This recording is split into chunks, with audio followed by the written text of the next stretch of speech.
OPPO just dropped the Reno 14 Pro, aiming straight for the premium mid-range crown. And honestly, it's a total looker.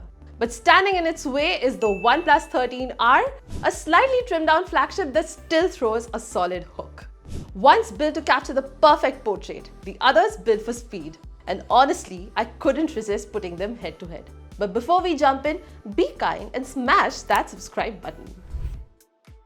So let's start with the design and build. Both phones feel almost the same in the hand. Flat metallic sides, glass backs, and a good grip.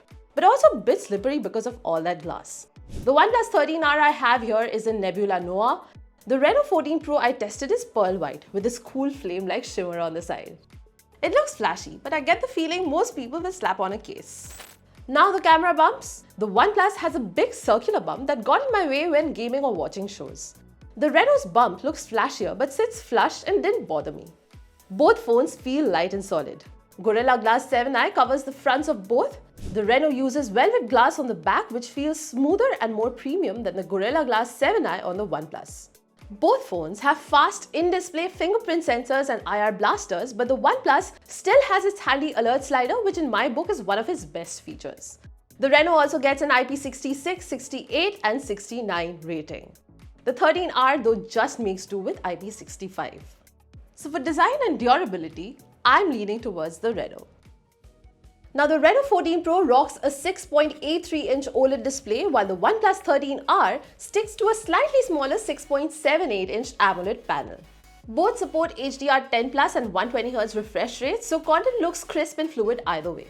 But OnePlus offers an LTPO screen that can smartly dial down refresh rate all the way down to 1 Hz to save battery. Both phones also come with stereo speakers, so your Netflix binge is in good hands. I even ran a few 4K HDR videos on YouTube, and while both of them looked great, the OnePlus stood out. It uses a 10-bit panel, supports Dolby Vision, and handles HDR way better, especially in the shadows. It also gets brighter. The 13R peaks at 1600 nits, while the Reno hits 1200 in HPM. So yeah, display-wise, the OnePlus takes it for me.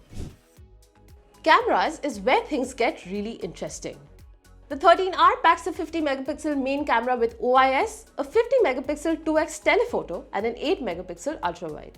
The Reno has a 50-megapixel main with OIS, a 50-megapixel 3.5x telephoto with OIS, and a 50-megapixel ultrawide.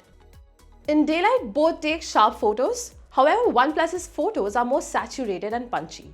Reno's images are flatter but more natural, especially with skin tones. But the ultrawide is where the Reno really shines. Its 50-megapixel ultrawide beats the OnePlus's 8-megapixel sensor easily, especially in low light.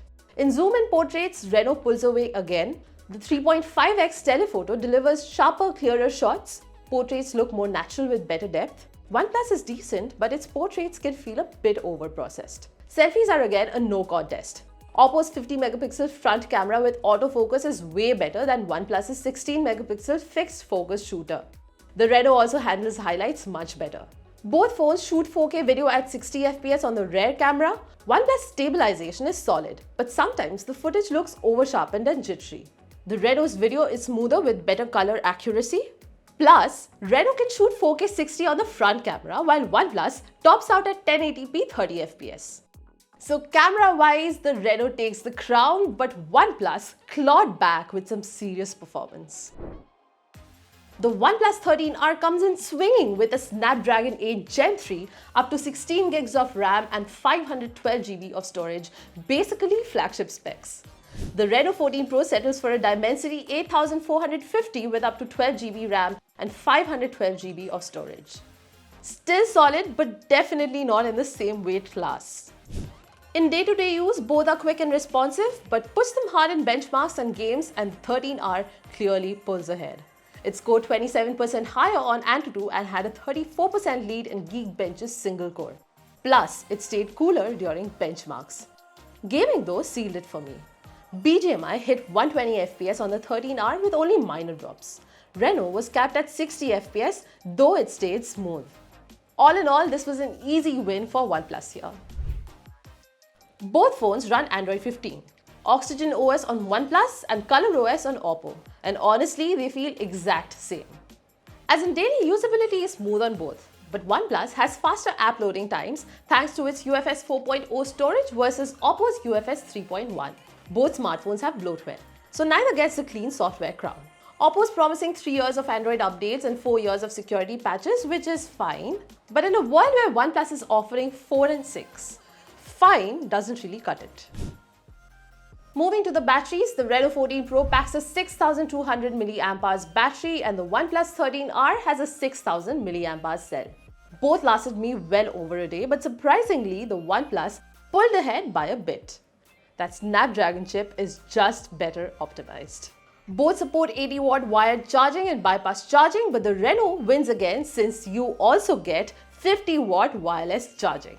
So, which one should you buy? Well, if performance is your top priority, the OnePlus 13R is a beast. It's got a fast chip, great battery life, and killer display.